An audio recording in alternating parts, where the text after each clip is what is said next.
পাপ হতে পারে, ভুল হতে পারে, অন্যায় হতে পারে। ওই অন্যায়ের উপর অটল থেকো না, আমার কাছে ফিরে আসো।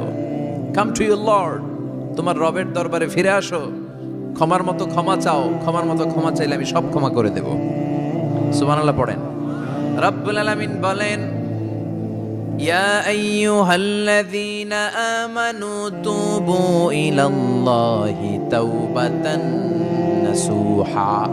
ও বিশ্বাসীরা, ভুল করেছো, অন্যায় করেছো, পাপ করেছো, জুলুম করেছো, আমার কাছে ফিরে আসো, ক্ষমা চাও। ক্ষমার মতো ক্ষমা চাইলে সব গুনাহ মাফ করে দিতে পারে কে? পাপ নাই, গুনাহ করি নাই, এরকম কেউ আছি? কথা বলেন। কত পাপ করছি, কোনো হিসাব আছে? পৃথিবীর কেউ না জানলেও জানে কে? আল্লাহ ডেকে বলে, গোলাম আমি হলাম গাফিরুয যামব কাবিলুত তাওব। আমার কাজ হলো ক্ষমা করা, আমার কাজ হলো তওবা কবুল করা। শয়তানের কাজ হলো ওয়াসওয়াসা দেওয়া, আমাদেরকে ভুল পথে নিয়ে যাওয়া। আর আমাদের কাজ হলো ভুল করে ফেলা, আল্লাহর কাজ হলো ভুলগুলো মাফ করে দেয়া। আল্লাহ ডেকে বলে, গোলাম তোরা যদি ভুল না করতি, তোরা যদি পাপ না করতি, তোরা যদি অন্যায় না করতি, তোদেরকে ধ্বংস করে দিয়ে এমন একটা জাতি আমি এই দুনিয়ার বুকে তৈরি করতাম, যারা সকালবেলা ভুল করে দুপুরে মাফ চাইতো, দুপুরে ভুল করে রাত্রে মাফ চাইতো, আজকে ভুল করে আগামীকাল মাফ চাইতো। আর আমি আল্লাহ গুনাহগুলো তাদের সব ক্ষমা করে দিতাম। ক্ষমা করে দিতে আল্লাহর বড্ড ভালো লাগে। বান্দা আল্লাহর কাছে বারবার চাক, চোখের পানি ছাড়ুক, এটা আল্লাহ পছন্দ করে। চোখের পানির যে কত পাওয়ার আপনি কল্পনাই করতে পারবেন না। অনুশোচনার চোখের পানি চোখ বেয়ে নাকের ডগা পেয়ে জমিনে পড়ার আগেই আল্লাহ এই বান্দারে মাফ করে দেয়। বিশ্বনবী ডেকে বলে, ও আমার উম্মতেরা শোনো, আল্লাহর কাছে দুনিয়ার মানুষদের দুই ফোঁটা পানি সবচেয়ে প্রিয়। এক হলো জিহাদের ময়দানে রক্তের ফোঁটা, দুই হলো অনুতপ্ত বান্দার চোখের পানির ফোঁটা। কত ভুল আপনি করেছেন, কত অন্যায় আপনি করেছেন, কত পাপ আপনার হয়েছে, কত মিথ্যা আপনি বলেছেন, কয় ওয়াক্ত নামাজ ছেড়েছেন, কয় লাখ টাকা ঘুষ খেয়েছেন, কত যৌতুক আপনি খেয়েছেন, কত মিথ্যা আপনি বলেছেন। আপনার পাপ যত বড় হোক, যত বিশাল হোক, যত বেশি হোক, আল্লাহর দয়ার পরিসীমা তার চাইতেও বড়। আপনার পাপ, আপনার অন্যায়, আপনার জুলুমগুলো যদি হয় খালের পানির সমান, বিলের পানির সমান, আল্লাহর দয়া সাগরের পানির সমান। আপনার পাপ যদি হয় সাগরের পানির সমান, আল্লাহর দয়া মহাসাগরের পানির সমান। আপনার পাপ আর অন্যায় যদি হয় পাহাড়ের সমান, আল্লাহর দয়া আকাশের সমান। আপনার পাপ যদি হয় আকাশের সমান, আল্লাহর দয়া আরশের সমান। এজন্য আল্লাহ বললেন, ইয়া আইয়ুহাল্লাযীনা আমানু তুবু ইলাল্লাহি তাওবাতান নাসুহা। ও আমার গোলাম, তুই তোর নিজেরে যত বেশি ভালোবাসিস, তার চেয়েও আমি তোরে বেশি ভালোবাসি। তোর বাবা মা তোরে যত বেশি ভালোবাসে, তার চেয়েও আমাদেরকে বেশি ভালোবাসে কে? আল্লাহ বললেন, ভালোবাসারে তৈরি করার পরে আমি 100 টুকরা করলাম। চিল্লায় বলেন, কয় টুকরা? 99 টুকরা ভালোবাসা আমি আল্লাহ নিজের মধ্যে রেখে দিলাম। 1 টুকরা ভালোবাসা গোটা বিশ্বের সবার মধ্যে আমি ভাগ করে দিলাম। 1 টুকরা ভালোবাসা পেয়ে আমাদের অবস্থা দেখছেন? আল্লাহ যদি 1 টুকরা না দিয়ে আমাকে 30 টুকরা দিত, কথা কন। 1 টুকরা না দিয়ে 80 টুকরা দিলে কি হইতো? কথা কয় না, কথা কন। রাসূল আমার ভালোবাসা, রাসূল আমার আলো আশা, রাসূল আমার প্রেম বিরহের মূল আলোচনা, রাসূল আমার কাজে কর্মের অনুপ্রেরণা। ঠিক কিনা? আমার নবীর জন্য আমার ভালোবাসা আছে না নাই? আমার রবের জন্য আমার ভালোবাসা আছে না নাই? আমার মা বাবার জন্য ভালোবাসা আছে না নাই? সবার জন্য সবার ভালোবাসা আছে না নাই? আমগো দিবস লাগবো কেন? আজকেও তো আমগো ভালোবাসা দিবস, কথা কন। যদি এখন দিবস না, রজনী, আজকে তো আমাদের চান্দোলাতে ভালোবাসা রজনী, কথা কন। প্রতি মুহূর্তে আমাদের ভালোবাসা, এজন্য আমাদের ডেট পালন করা লাগে না। আমরা সব সময় সবারই ভালোবাসি। চিল্লায় বলেন ঠিক কিনা? এজন্য আল্লাহ ডেকে বললেন, গোলাম আমি যে তোদের কত ভালোবাসি তোর ধারণা নাই। চোখের পানি ছাড়, গুনার কথা স্মরণ কর, তওবা কর। তওবার মতো তওবা করলে সব গুনাহ মাফ করে দিতে পারে কে? বিশ্বনবী বলে, আমার কোনো গুনাহ নাই, তারপরেও প্রতিদিন 70 বারেরও বেশি আমি তওবা করি। আল্লাহে ইন্নী আস্তাগফিরুল্লাহ ওয়া আতুবু ইলাইহি আকসার মিন 70 মাররা। Could you imagine that? কল্পনা করছেন কোনদিন যে নবীর গুনাহ নাই, ওই নবী তওবা পড়ে প্রতিদিন 70 বার, আকসার 70 বারেরও বেশি। আমার পড়া দরকার কয়বার? আপনার পড়া দরকার কয়বার? বিশ্বনবী 70 বারের বেশি বলে আমাদের পড়া দরকার কয়বার? আর আমরা প্রতিদিন পড়ি কয়বার? কথা কন। আমাদের ভুল হবে, ভুল হতে সমস্যা নাই, ভুল হওয়াই মানুষের স্বভাব, কিন্তু ভুল হওয়ার পরে ভুলের উপর অটল থাকা যাবে না। শয়তান আর মানুষের মধ্যে এই মৌলিক পার্থক্য। শয়তান ভুল করে ভুলের উপরই আছে, ঠিক কি না? ক্ষমা চায় নাই, কিন্তু আমরা সকালে ভুল করলে দুপুরে মাপ চাই কার কাছে? 19 সালে ভুল করলে 20 সালে মাপ চাই কার কাছে? মৃত্যুর আগ পর্যন্ত আমরা ক্ষমা চাইলে ক্ষমা করে দিবে কে? সব সময় 24/7 তওবার দরজা খোলা, দুইটা সময় ছাড়া। ভালো করে মনে রাখবেন, মুখস্থ ঠোঁটস্থ যেন থাকে। দুইটার সময় তওবা কবুল হয় না, চিৎকার করে বলেন কয় সময়? এক হলো বাদাল গারগারা, গারগারানি যখন আসে, মালাকুল মাউত যখন চলে আসে, মালাকুল মাউতরে যখন দেখে ফেলবেন তখন তওবা কবুল হবে নাকি? কথা কন। ফেরাউনের নাম শুনছেন? ওরা যখন আল্লাহ লোহিত সাগরে ডুবাইয়া পানি খাওয়াইতে লাগলো, পানি খাইতে খাইতে পেটটা হয়েছে এত বড়, আর পানি খাইতে পারেন। এরপর হাত তুলে কয় আনা মিনাল মুসলিমিন। কোরআনের আয়াত, আনা মিনাল, হাত তুলে কয় আমি মুসলমান। ফেরাউন নাই বলে মুসলমান, আমরা যাবো কই? কথা কহ।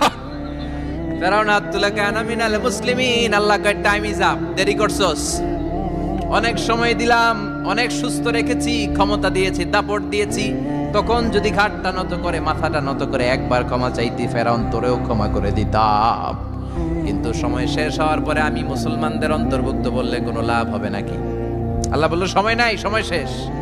কারণ মুসা আলাইহিস সালামের চাচাতো ভাই অনেক দাওয়াত দিল, জাকাত দে। কারণকে জাকাত দিব না, এই সম্পদ আমি কামাইছি, আল্লাহ দেয় নাই।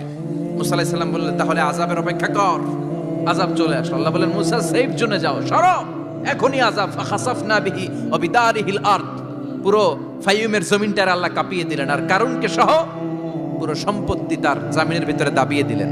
হাঁটু পর্যন্ত কারুন দেবে যায়, ভাবছে উঠে যাবে, কোমর পর্যন্ত দেবে যায়, ভাবছে উঠে যাবে, গলা পর্যন্ত যখন দেবে যায় আর সুযোগ নাই। কয় মুসা আমার সব সম্পত্তি তোরে আর তোর আল্লাহরে দিয়ে দিলাম, আমারে বাঁচা, আমারে সব সম্পত্তি তোর আর তোর আল্লাহর, আমারে খালি বাঁচা, চাচা আপন প্রাণ। আল্লাহ বলে সময় শেষ। তার মানে বাদাল গারগারা তওবা কিন্তু আর কবুল হয়? এই হলো একটা। নাম্বার 2, বাদা তুলুই শামস মিন মাগরিবিহা, প্রতিদিন চাঁদোলাতে সূর্য কোন দিক দিয়ে ওঠে? কথা কয় না? পূর্ব দিকে। কিয়ামতের আগ দিয়ে সূর্য আর পূর্ব দিকে উঠবে না, পশ্চিম দিক থেকে উঠবে। যেদিন প্রভাতে পশ্চিম দিক থেকে সূর্য উঠবে, ওই দিন থেকে তওবার দরজাটারে বন্ধ করে দিবে কে? তার আগ মুহূর্ত পর্যন্ত জীবনে যত গুনাহ করেছি, অন্যায় করেছি, চোখের পানি ছেড়ে ক্ষমা চাইলে ক্ষমা করবে কে? শয়তান আল্লাহরে চ্যালেঞ্জ দিছে, আল্লাহ তুমি আমারে জাহান্নামে পাঠাবা, আমিও তোমার বান্দা করে লয়ে একসাথে জামাতে ঢুকমু, একা ঢুকবো না, একা যাব না, তোমার বান্দাদেরকে সবগুলারে জাহান্নামী বানায়া তারপরে ঢুকমু। তোমারে চ্যালেঞ্জ দিলাম, একটারও জান্নাতে ঢুকাইতে পারবা?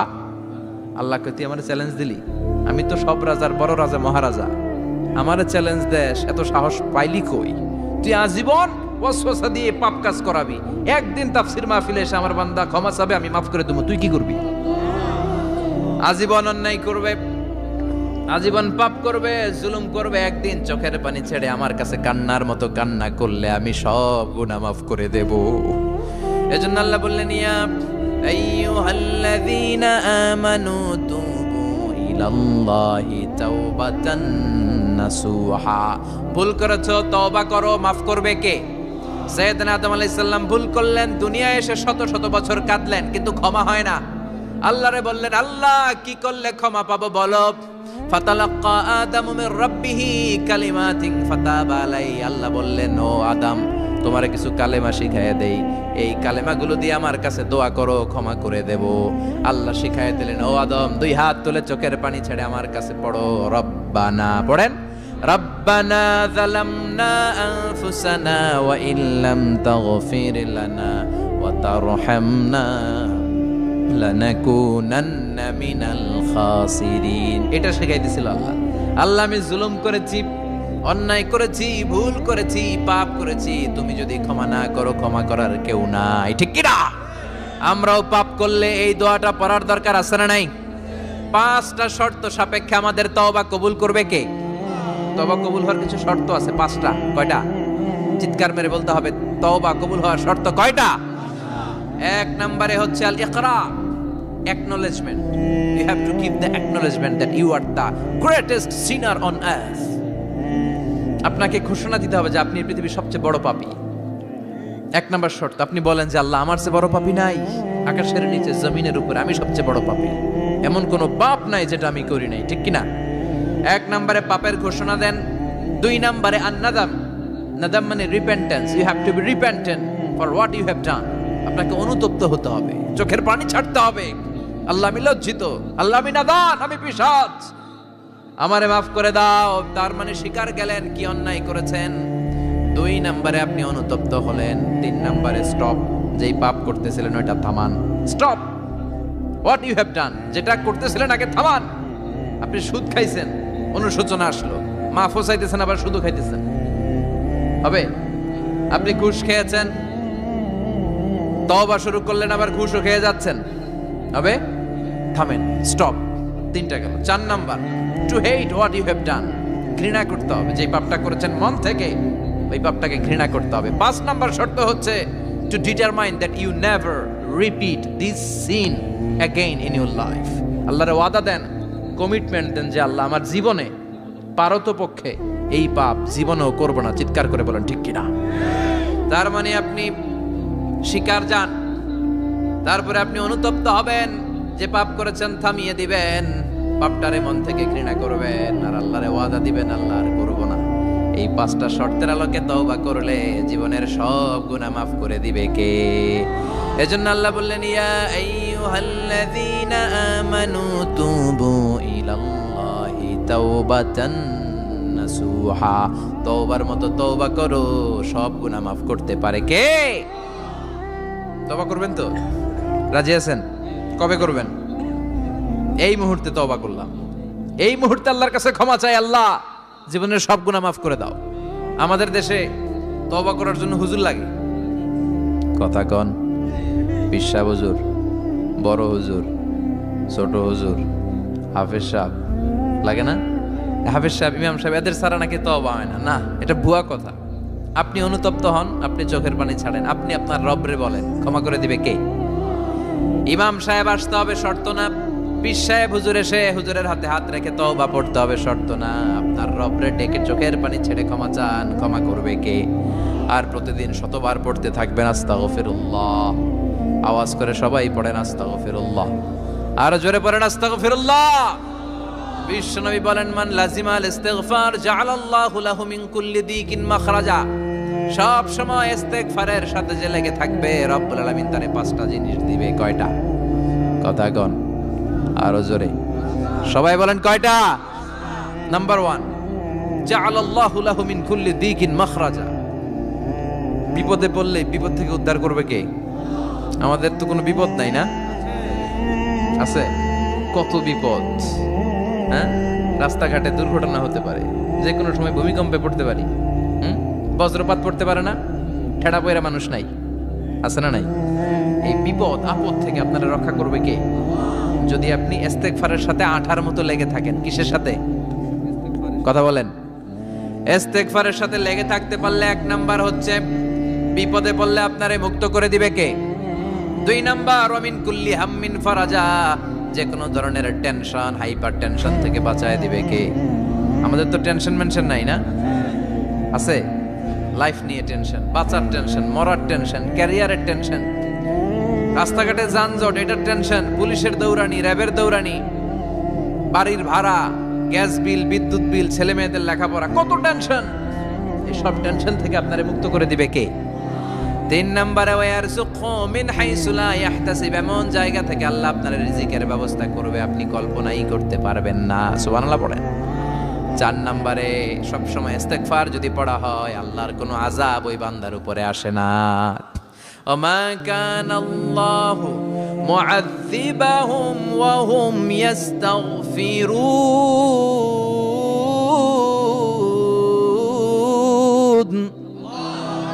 যতক্ষণ আমার বান্দা আমার কাছে ইস্তেগফার পড়তে থাকে আমার কোনো আযাব বান্দারে পাবে না। যতক্ষণ ইস্তেগফার পড়বেন আল্লাহর কোনো আযাব আপনার উপর আসবে না। 4টা গেল। 5 নাম্বার, বারবার ইস্তেগফার পড়লে রফিক ভাই আল্লাহ আপনারে মুস্তাজাবুদ দাওয়া বানিয়ে দোয়া করা মাত্র কবুল করে নেবে কে? মুস্তাজাবুদ দাওয়া বুঝেন তো? মানে যিনি হাত তুলতে দেরি কবুল হতে দেরি হয় না। বারবার বারবার ইস্তেগফার পড়ে দেখেন যে আপনার দোয়া কেমনে কবুল হয়। এজন্য আসল ঘর হচ্ছে কবরের ঘর। কিন্তু আমরা এই মরিচিকার পেছনে ছুটে বেড়াই। ধোকা, এটা একটা ধোকা। সবাই ব্যস্ত, সুপার বিজি, খুব ব্যস্ত। কি জন্য তুমি ব্যস্ত জানে না? মরিচিকা, কাসারাত, মরিচিকা, ধোকা, লালসা। বল তু'থিরুনাল হায়াতাদ দুনিয়া ওয়াল আখিরাতু খায়রু ওয়া আবকা। তোমরা দুনিয়ার জীবনকে প্রাধান্য দাও, কিন্তু আখিরাত হচ্ছে শ্রেষ্ঠ এবং স্থায়ী। কথাটা কার?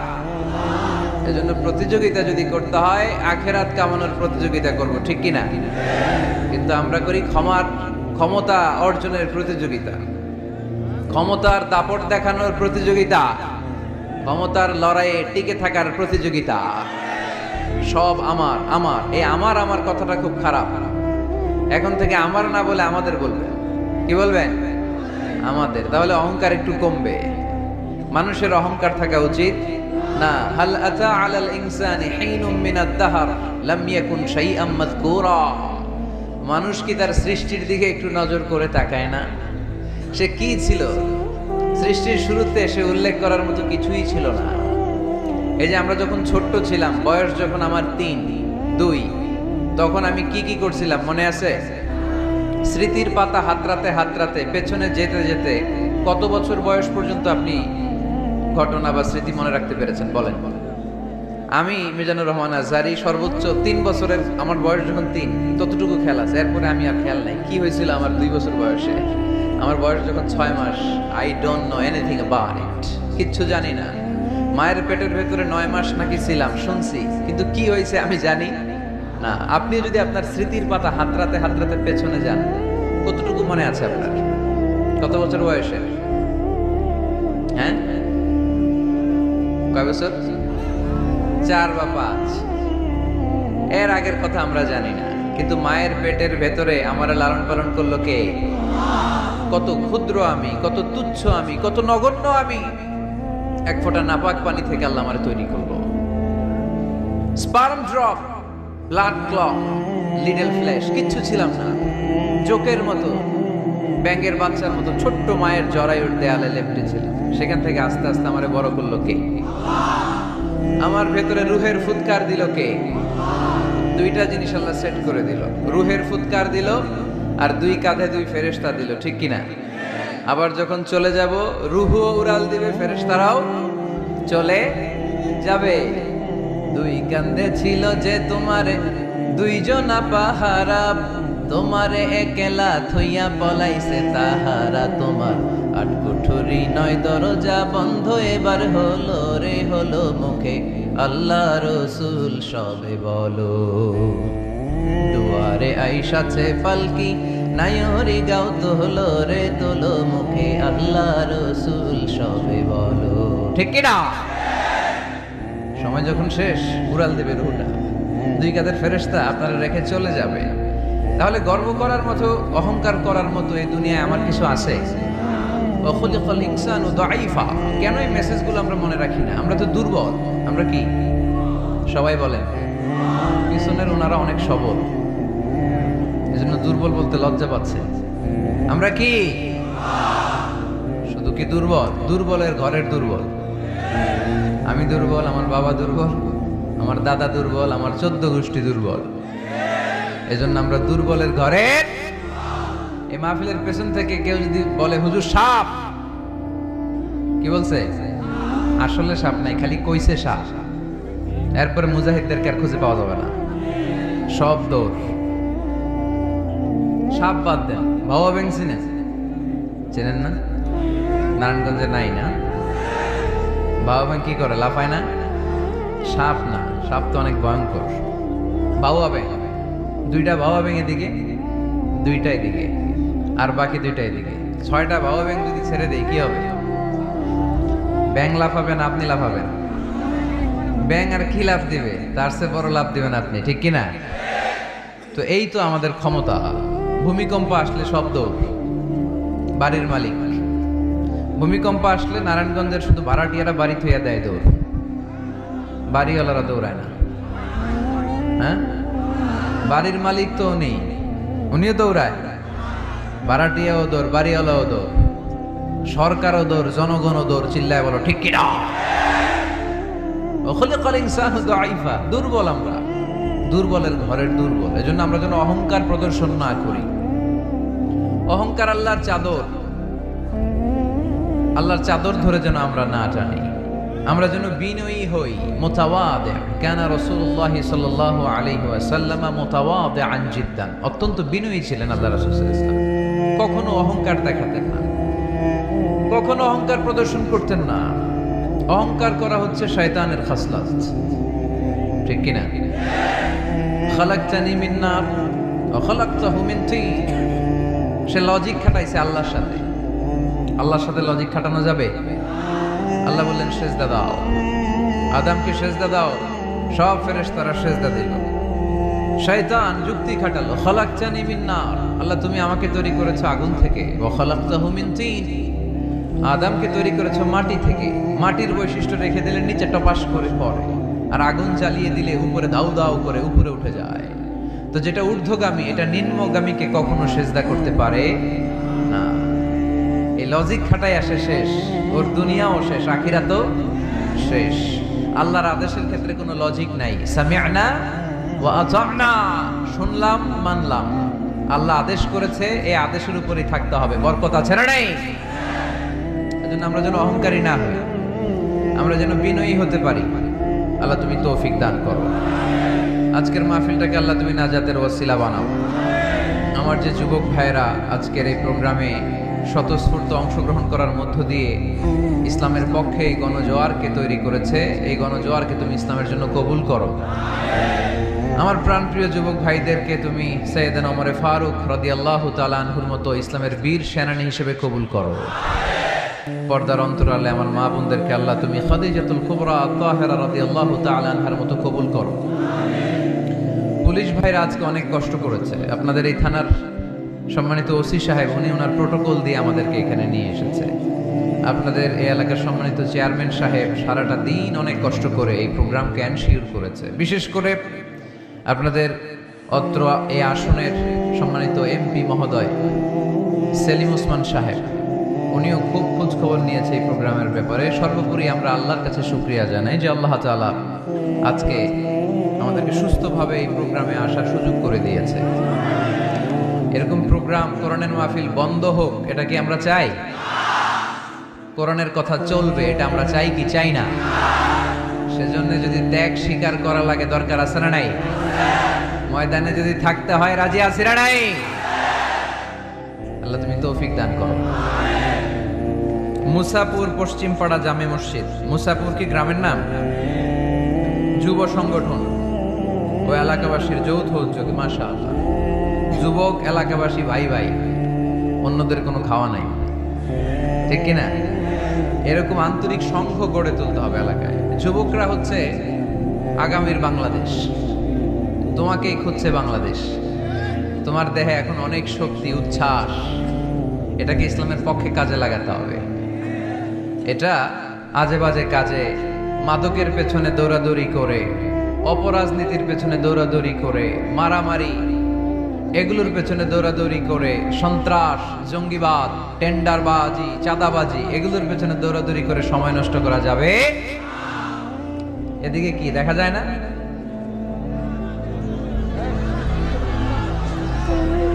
স্টেজের এই পাশে যারা আছেন একটু চাপেন, সামান্য চাপলেই ওনারা দেখতে চায়। বাস বাস বাস, একটু চাপতে হবে বোধহয় আপনাদের। মাশাআল্লাহ মাশাআল্লাহ, বসো বসো বসো, ঠিক আছে। নারায়ণগঞ্জের ছেলেরা অনেক ভদ্র। অন্যান্য জেলায় আমার আধা ঘন্টা লাগে থামাইতে, এই দিকে দেখে না, ওইদিকে মানুষের স্রোত, ধাক্কা ধাক্কি, এদিকে জায়গা হয় না, বিশাল প্যান্ডেল, 1,00,000 লোক বসতে পারে, জায়গা করছে, এরপরও জায়গা হয় না। সর্বোচ্চ চেষ্টা করেছে কমিটি, আমি জানি তাদের সর্বোচ্চটা দিয়ে চেষ্টা করেছে। আসার পরে তারা আবেগ আপ্লুত হয়ে গিয়েছে। খায় নাই নাকি, সারাদিন খায় নাই, অনেক কষ্ট করেছে আমি জানি। এই জন্য আপনারা সহযোগিতা করবেন। নারায়ণগঞ্জের ছেলেরা অনেক ভদ্র। গতকাল আমার এলাকায় মাতো এলেই আমি ঠিক করতে পারি নাই, আধা ঘন্টা সময় নিচ্ছে। এদিকে কয় হুজুর দেখি না, আপনি আসেন। ওদিকে গেছি, কয় এদিকেও আসতে হবে। ওরা এদিকে যে এদের সাথে দেখা করলাম, সব শেষে আধা ঘন্টা 35 মিনিট পরে এরা ঠান্ডা হয়েছে। তারপরে লোকের ধাক্কা ধাক্কি। এই গণজোয়ার এগুলো কোরআনের বিজয়ের একটা সাক্ষী, বিজয়ের একটা সাইন, ঠিক কিনা? এই বিজয়কে কি কেউ ঠেকায় রাখতে পারবে? দুনিয়ার কোনো লাভের জন্য আমরা আসছি? একজনকে খুশি করার জন্য এসেছি, তিনি কে? এই বিজয়ের জন্য যদি সর্বোচ্চ স্যাক্রিফাইসের নাজরানা পেশ করতে হয়, আমরা রাজি আছি না নাই? কারা কারা রাজি? দুহাত উঁচু করে আল্লাহর দেখায়।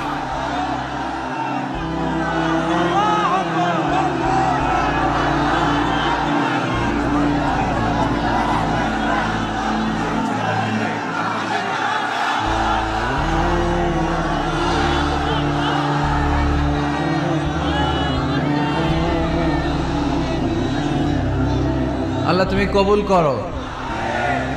এই যে যুবক ছেলেগুলো খেলার মাঠে যায় না, এখন আড্ডাবাজিতে যায় না, টেন্ডারবাজিতে যায় না, চাঁদাবাজিতে যায় না, উল্টাপাল্টা কোনো কাজে যায় না। এরা যাত্রা পালায় এখন আর যায় না, এরা গানের কনসার্টে যায় না, এরা কোরআনের প্রেমে পাগল হয়ে এসেছে, ঠিক কিনা? কোনো বিরিয়ানির প্যাকেট আছে নাকি আজকে? তাইলে এই গণজোয়ার এটা কোরআনের পক্ষে না বিপক্ষে? আমরা কোরআনের পক্ষে থাকতে চাই কি চাই না? আল্লাহ তুমি আমাদেরকে কবুল করো। কোরআনের প্রতি ভালোবাসাকে ইসলামের বিজয়ের জন্য তুমি কবুল করে নাও। এজন্য যুবক যারা আছো, তোমরা আগামীর বাংলাদেশ। তুমি বাংলাদেশ, তুমি বাংলাদেশ। 10 বছর 20 বছর এমন ভাবে আমরা বাংলাদেশের জন্য কাজ করব যাতে গোটা বিশ্ব বাংলাদেশের নাম শুনলে এটা একটা সমৃদ্ধ দেশ, সুখী দেশ, একটা মডেল কান্ট্রি, এই হিসেবে যেন বাংলাদেশকে এক্সাম্পল দিতে পারে, ঠিক কিনা? সেজন্য তোমাদেরকে কাজ করতে হবে খুব বেশি। অলসতা করা যাবে? কাজে কোনো লজ্জা নেই, লজ্জা হচ্ছে অলসতায়। Never underestimate any job. কোনো চাকরি, কোনো ব্যবসাকে ছোট চোখে দেখবে না, whether it small or big.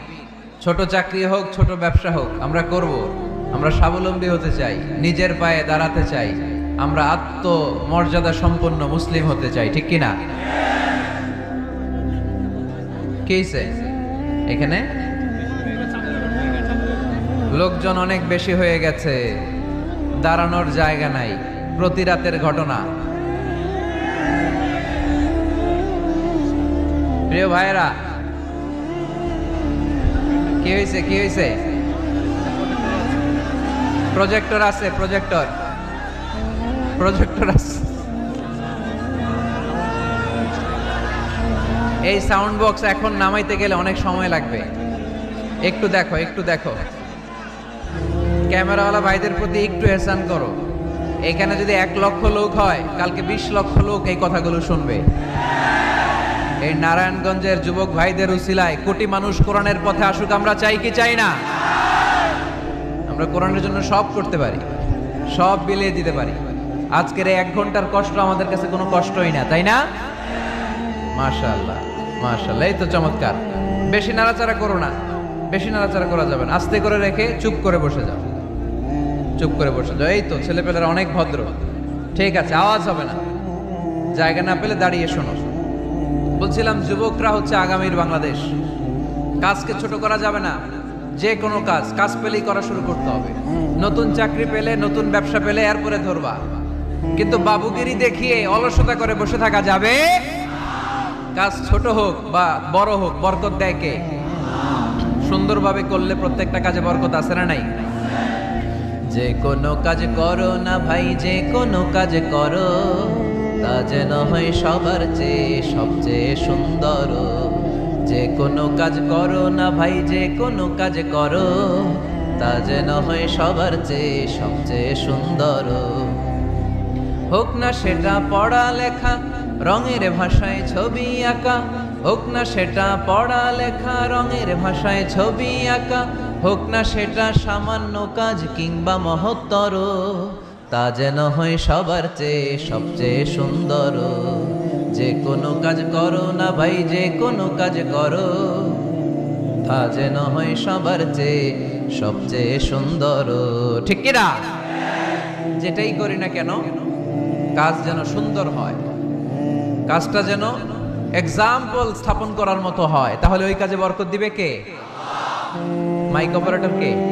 আরেকটু স্ট্রং করতে হবে, আরেকটু স্ট্রং করো। ঠিক আছে, আমি বলছি, আল্লাহ রাসূল সাল্লাল্লাহু আলাইহি ওয়াসাল্লাম যখন তোমাদের মতো যুবক, তিনি কি অলস ছিলেন? মা বাআসাল্লাহু নাবিয়ান ইল্লা রাআল গানাম। এই পৃথিবীতে এমন কোন নবী ছিল না যে নবীরা ছাগল চড়ায় নাই। সুবহানাল্লাহ বলবা না?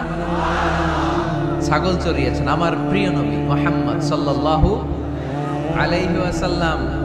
মরুভূমিতে তিনি ছাগল চড়াতেন অল্প কিছু পারিশ্রমিকের বিনিময়ে। সাহাবারা বললেন, ইয়া রাসূলুল্লাহ, সব নবী ছাগল চড়িয়েছে বুঝলাম, আপনিও?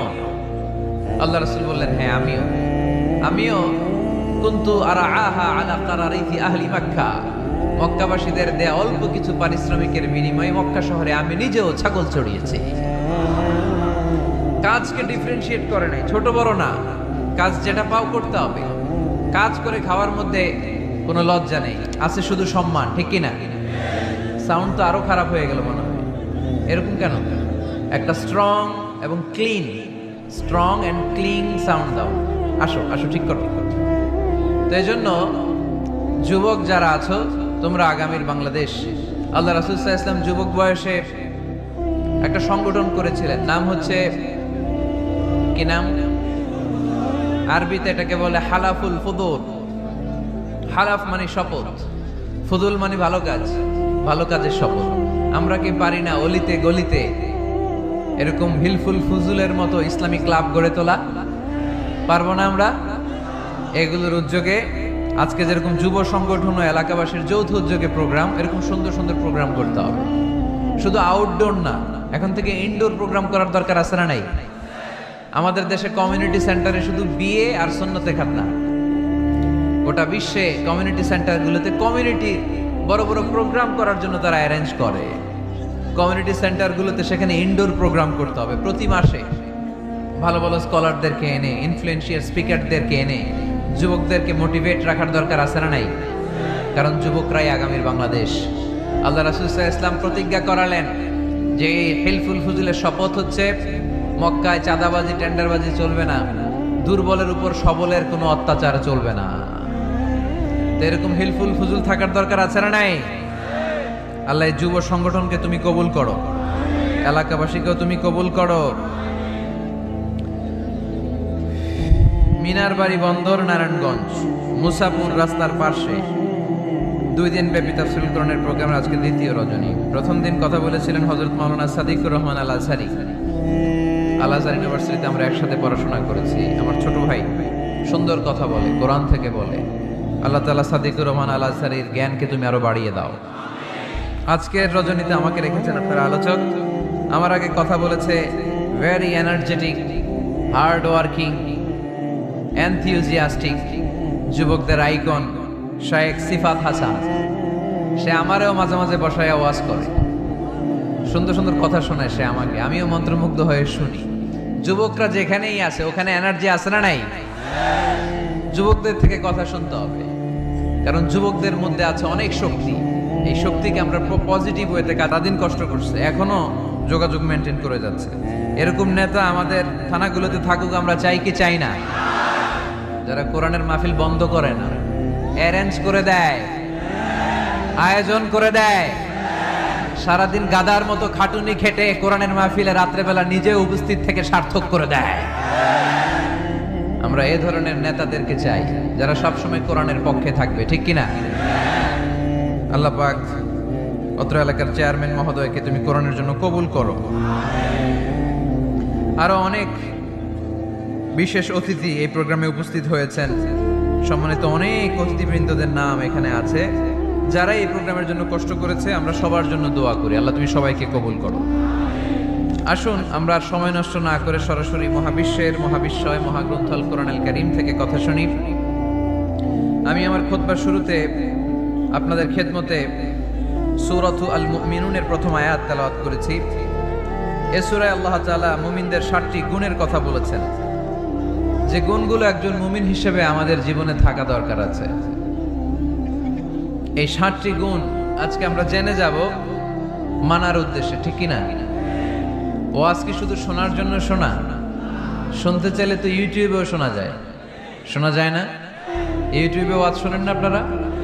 আমার ওয়াজ শুনছেন? কারা কারা দেখি? মাশাআল্লাহ, আমরা হাত নামাই প্রত্যেক দিন। হ্যাঁ, মাশাআল্লাহ মাশাআল্লাহ মাশাআল্লাহ। আল্লাহ তুমি কবুল করো। এই ইউটিউবটারে আমরা ভালো কাজে লাগাবো।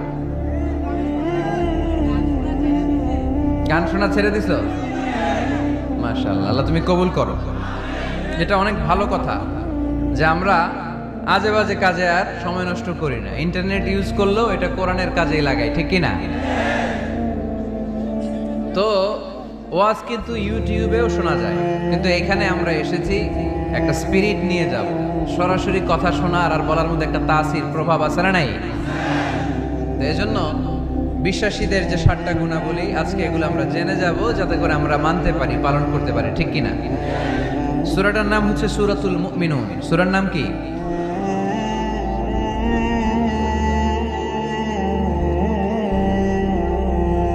সূরাতুল মুমিনুন। বিশ্বাসীদের নামে সূরা, তাই না? আবার দেখেন কাফিরদের নামেও কোরআনে সূরা আছে না নাই? কি নাম? সূরাতুল কাফিরুন আছে না? কুল ইয়া আইয়ুহাল লা আ'বুদু মা। তাহলে আমরা হলাম বিশ্বাসী। আমরা কি? আমাদের নামে একটা সূরা দিল কে? খুশি লাগে না? ভাল লাগে না অনেক? আমাদের নামে আল্লাহ কোরআনে সূরা দিয়েছেন। আবার আমাদের বিরোধী যারা কাফির, তাদের নামে আল্লাহ সূরা দিলেন। আরেকটা শ্রেণী আছে, মুমিনও না কাফিরও না, মাঝামাঝি। কি নাম? মুনাফিক। তাদের নামে সূরা আছে না নাই? সূরাতুল মুনাফিকুন। এরা বড্ড ভয়ঙ্কর। মুনাফিকের চেয়ে কাফের ভালো, মুনাফিকের চেয়ে হিন্দু ভালো, মুনাফিকের চেয়ে খ্রিস্টান ভালো। কারণ কেউ যদি কাফের হয়, আমরা জানি ও কাফের, ও ইসলামের শত্রু, এটা জানি, ওর ব্যাপারে সচেতন। কিন্তু মুনাফিক, সে বলে মুসলিম কিন্তু ভিতরে ভিতরে মুনাফিক। ঝামেলা আছে না নাই? ভিতরে এক বাইরে আরেক, তার নাম মুনাফিক।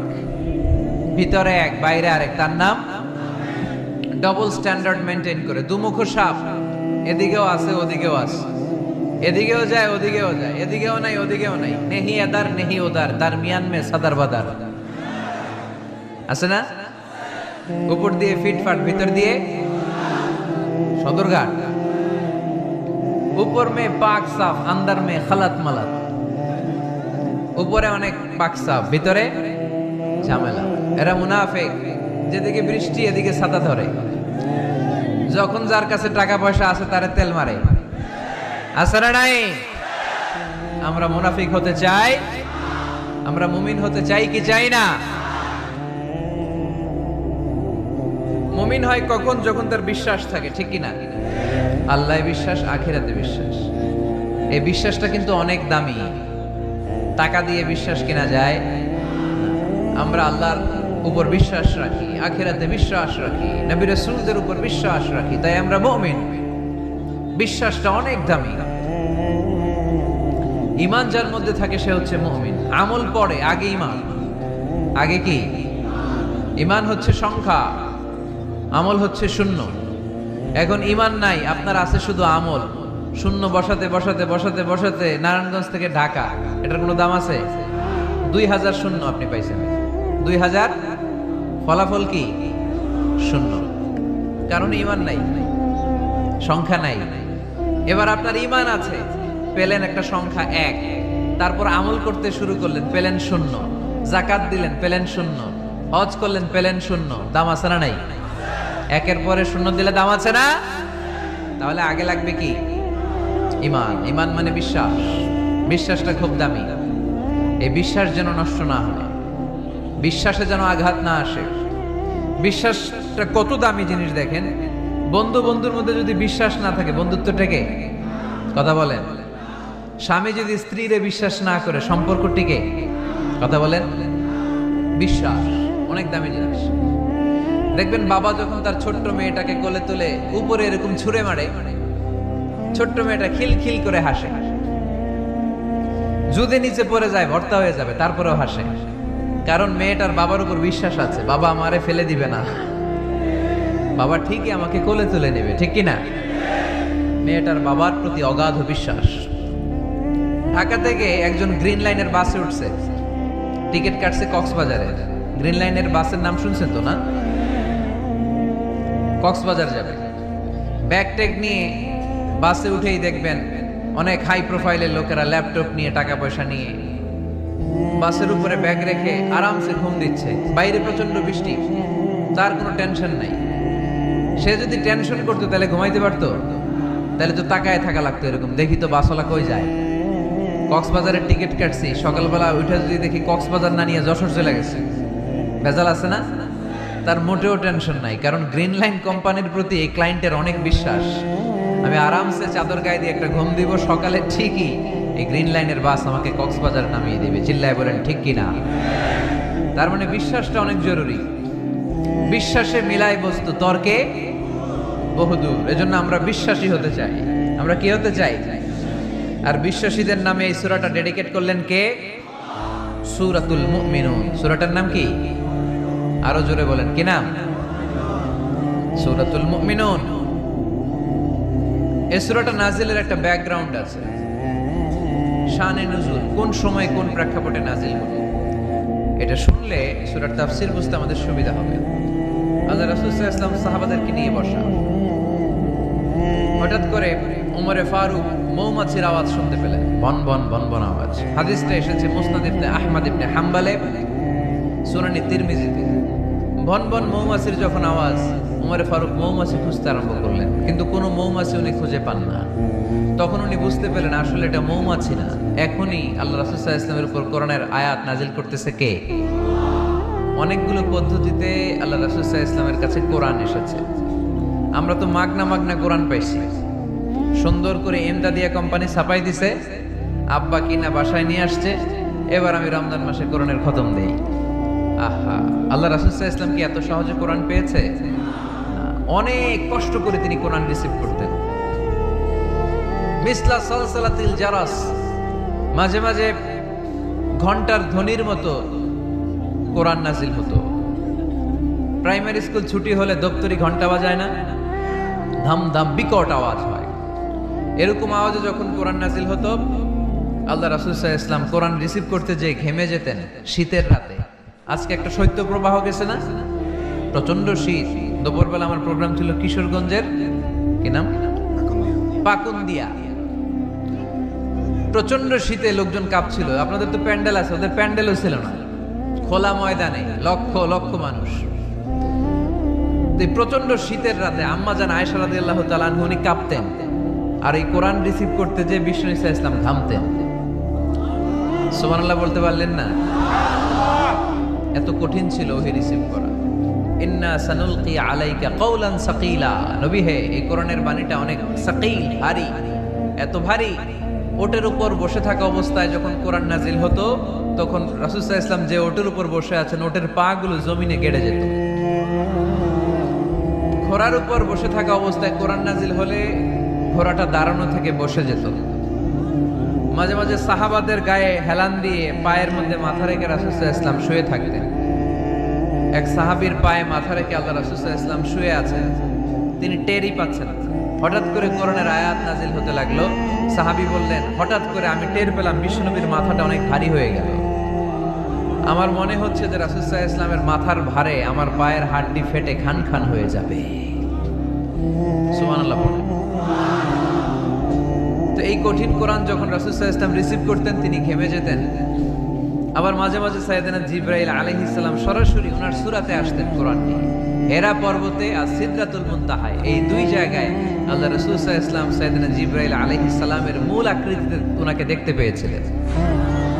মাঝে মাঝে স্বপ্ন যুগে আসতো এই ওহী। পর্দার আড়াল থেকে মেরাজের রাতে তিনি পেয়েছেন ওহী। মাঝে মাঝে ইউলকা ফি কুলুবি রাসূলিল্লাহ, আল্লাহ রাসূল সাল্লাল্লাহু আলাইহি ওয়াসাল্লামের অন্তরে ওহী ঢেলে দেয়া হতো।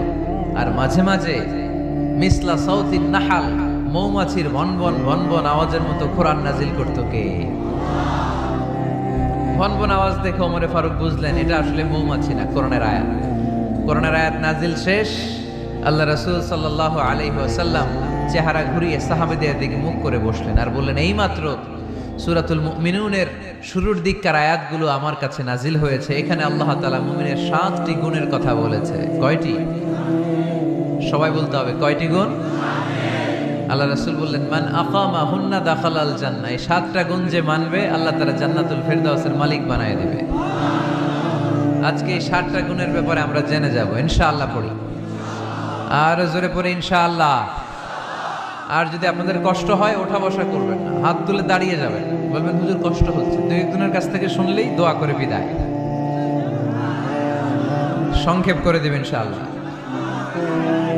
মাইকের সাউন্ডে আমি প্রাণ পাচ্ছি না।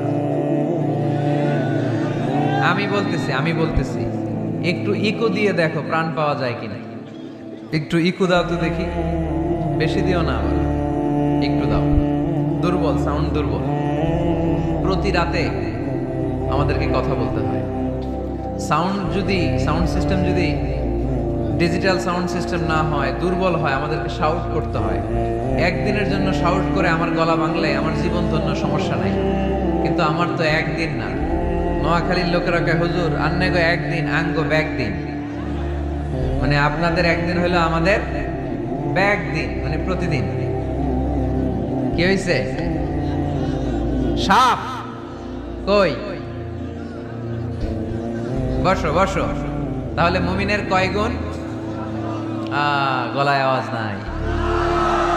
কয়টা গুণ? শেষ পর্যন্ত এরকম আওয়াজ লাগবে আমার। আওয়াজ তোলা যাবে? মাশাআল্লাহ। 7টা গুণ আজকে আমরা শুনবো। আল্লাহ শুরু করছেন, قد أفلح المؤمنون الذين هم في صلاتهم خاشعون। সফল হয়েছে তারা, ঈমান এনেছে যারা। কার কথা?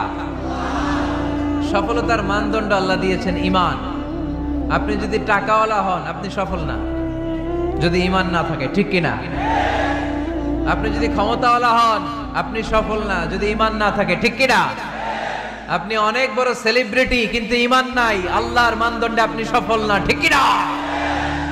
এজন্য আল্লাহ বলেছেন সফল হয়েছে তারা, ঈমান এনেছে।